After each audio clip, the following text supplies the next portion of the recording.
How's it going, people? Welcome to another review by me. This time I am talking about Jumanji The Next Level.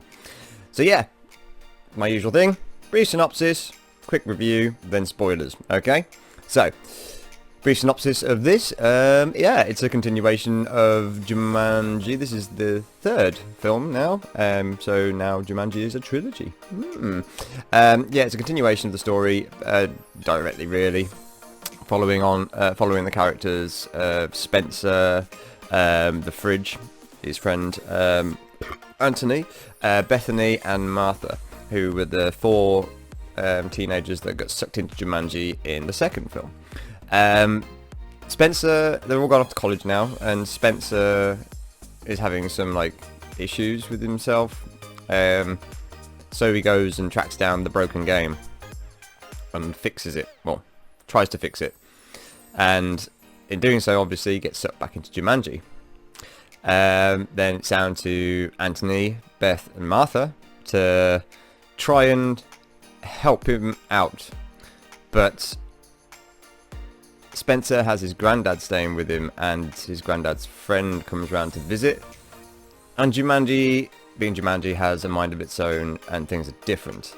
And this time Spencer's granddad and his friend get sucked into the game, and the characters are all switched around, so people aren't who they were in the first film. The second film. So confusing. So yeah. So yeah, it's down to them to find Spencer and get out. There we go. So that's a brief synopsis, I guess. It is. The Jumanji thing, the game formula, have to follow the things for that. But obviously it's, more about the characters, who are brilliant. Because obviously we have Dwayne Johnson, The Rock, back as Bravestone, Smolder Bravestone, Dr. Smolder Bravestone. We have Kevin Hart returning as Franklin, and then we've got Karen Gillan returning as Ruby. Ruby Roundhouse, and we've got Jack Black returning as Professor Shelley Oberon. There we go. So yeah, they're the four main avatars are there. We've got a load of new characters as well, obviously, because it's a different level. It's not the same part of Jumanji as the first, as the second film. Sorry, that we saw. Yeah, like Nick Jonas returns as well. We've got pretty much a lot of returning characters. But yeah, it's really good to see them all back together again. And anything with The Rock and Kevin Hart in, to me, is just fucking brilliant. Because they're just comedy genius then paired together. So yeah, my brief review on this is fucking brilliant, man. I was laughing constantly throughout this entire film. It is so funny, really, really funny. It's really exciting as well. The scenes with obviously the crazy animals of Jumanji and stuff like that. It's so high energy, and yeah, keep you buzzing, sort of thing. And there's a really, obviously, you've got the story between the teenagers and stuff, but you've got the story between the two old men as well, and it's so sweet. It is really, really, really sweet. I got emotional in a couple of bits, especially with the old men's story. I had tears. I had tears welling up, but yeah, I really enjoyed it. It was just fucking great, a great return to Jumanji, a brilliant third film in a trilogy now, which is now a trilogy. I really recommend watching this. And it's even a Christmas film. It's set at Christmas. The stuff in the real world is actually set at Christmas. So yeah, check it out for a Christmas film. I really, really do recommend watching this film. You won't be disappointed if you enjoyed the last one. Then you're gonna absolutely love this. If you're fans of The Rock and Kevin Hart and their comedic banter, you're gonna love this. If you're a fan of Danny DeVito, he's almost always sunny Danny DeVito. Less alcohol, but still that kind of really crotchety old man sort of thing. And Danny Glover as well. Danny Glover as well. Like, it's great to see him back again. Like, you know, love Danny Glover.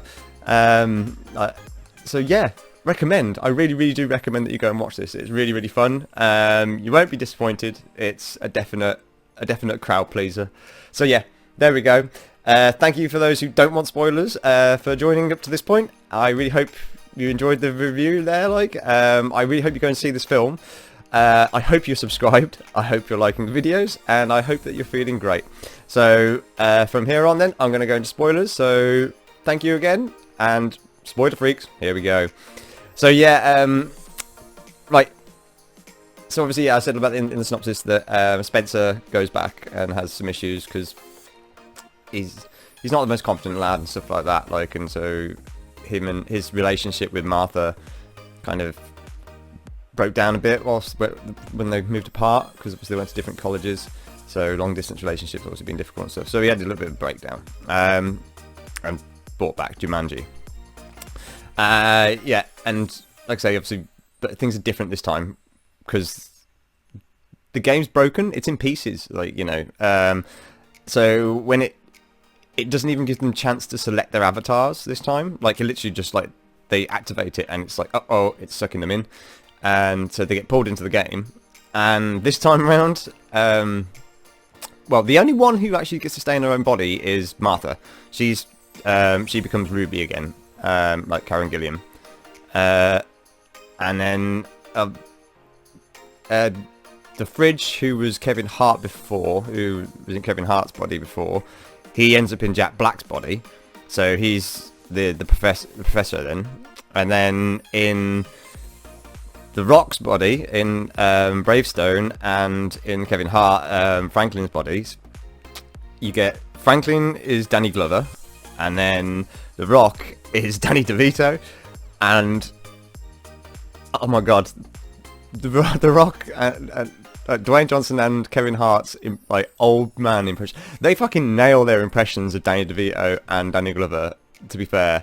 Like with the mannerisms and stuff, especially Kevin Hart with like those facial expressions, he looks like, you know, you can tell it feels like it's Danny Glover inside there. Like, it's really, really good. So that's what kept it interesting this time around, because there's a lot of body swapping and jumping around and stuff like that, like, which I thought was really, really cool, because like, and like I said, we get a couple of new characters we get two new characters this time around. One in the form of Ming, and that's who. And she's like a burglary assassin, like sort of stealth character, and that's who Spencer ends up in. It turns out, they find out, and they find him eventually, and he's like, I don't even know what I'm doing. I shouldn't be in this body, like, because they're all mixed up. Their abilities aren't matched to them, so it's just like they're not doing too well, especially with the two old men. It's like, you know, oh god. And then they find a way of switching bodies as well in the film. Like, because the water of Jumanji, for some reason, is weirdly messed up. It's got like some energy in it, and if you jump into it, you can switch between characters, they find out, which is quite interesting. Like, so eventually Danny DeVito's character ends up in Ming, the Chinese assassin sort of thing. Like, and oh god, the actress who plays what's the actress's name now? Oh god, I'm gonna really murder this. I got a funny feeling now. Awkwafina. It's just a one name. Awkwafina. She plays Ming, or the avatar of Ming. Like, but her impression of the old Danny DeVito character is fucking brilliant. Like, the voice changes and everything, and it's just like, it's so funny. Yeah, I mean, we even get Roy McCann, who's like the villain, I guess. Like, he's the villain of that level of Jumanji. And like, I can't remember his name. He's just like but he is just a generic bad guy. Like, literally plays generic bad guy. Sorry, not the Mountain. He's the Hound in Game of Thrones. That's it. Yeah, and like the premise behind the level is quite basic. Like, so that, you know, they've got to go and get this stone and show it to the sun, because they took it, and it's basically meant that Jumanji's crops and stuff started failing and everything. So yeah, they have to go and get the stone back, and obviously that's their mission this time around. Yeah, it's fucking brilliant, man. It's actually fucking brilliant. Oh man, yeah, I mean, like, we got, yeah, like I say, Nick Jonas is back as well as Jefferson Seaplane. Like, so obviously the real life version, not the Avatar version, played by Tom Hanks. I think it's Tom Hanks, his brother Colin Hanks. Yeah, and that's it. So he plays like the real life Alex, and then we got Nick Jonas, sorry, as Seaplane, Jefferson Seaplane. He's really good in it again. Like, it's nice to see Nick Jonas back. There's something around like a new character as well. One of the other new characters, sorry, I was just saying, like, is a horse. Like, one of them can be a horse, but the horse has a magical ability that you'll find out in the end, which is it's basically a Pegasus. It's just like, it's fucking brilliant, man. This is really good continuation. Like, I really enjoyed it. I don't want to. I don't want to tell you any more, really, because that's too much spoiling. Like, but yeah, like it's, you got to watch it just because, like, mainly because, like, the way that the Avatar actors, so like Dwayne Johnson, Gillan, Jack Black, and Kevin Hart, all portray their different roles when they switch around and stuff like that. Like, is really good, and really good on the actors' parts as well. They'll be able to switch between different characters like that. It's just really great. And like I was saying in my non-spoilery bit, like, about the story between Danny Glover and Danny DeVito is so sweet, and you can't help but feel really emotional towards it. Like, it's you really get invested, and I really enjoyed it. I just really fucking enjoyed it. I've come out of that film with a big smile on my face, like, which I needed really at the moment, like, because, you know, and I can't help but feel good after that film. I didn't stop laughing, pretty much. I laughed. I almost cried, and I was like on the edge of my seat, like, you know, so like there with them in the action and stuff. Loved it. Absolutely loved it. Like, so yeah. Jumanji The Next Level. I'm going to give it a solid 4 stars on this one. Like, definitely go and check it out for one of your Christmas films. Like, something to do. Yeah, it's definitely worth your money. Definitely worth your time. I highly recommend it. Highly recommend it. So anyway, that's enough of me talking about this one. I hope you enjoyed this review. I'm in the midst of my Advent calendar review as well. Like, I'll stick a thing up there. There we go. You can click on that now and go and check out that if you want to. I hope you're enjoying that, and then I hope you're enjoying this, and then I hope you're subscribed to the channel. I do have a goal of trying to get to 40 by the end of this year, and I'm now up to 37, so I've literally got to get 3 more subscribers. 3, and I've hit my goal for the year. So if you're watching this and you're not subscribed, hit that subscribe button, please. Help me reach my goal. I need 3 people. 3 people to hit that subscribe button. That's all it is. That'd be amazing anyway if that happens. So, but yeah, anyway, enough of me talking that crap. Yeah, thank you very much for tuning in. I really do hope you enjoyed me waffling on again. And I hope you're enjoying yourselves and enjoying the road to Christmas stuff, and staying happy and positive and trying to, be good to each other, because, yeah, it is the season to be, definitely. Well, it should be the season to be all year round, really, let's be honest, but yeah, anyway, so that's enough from me. I'll catch you in the next video. Okay, bye!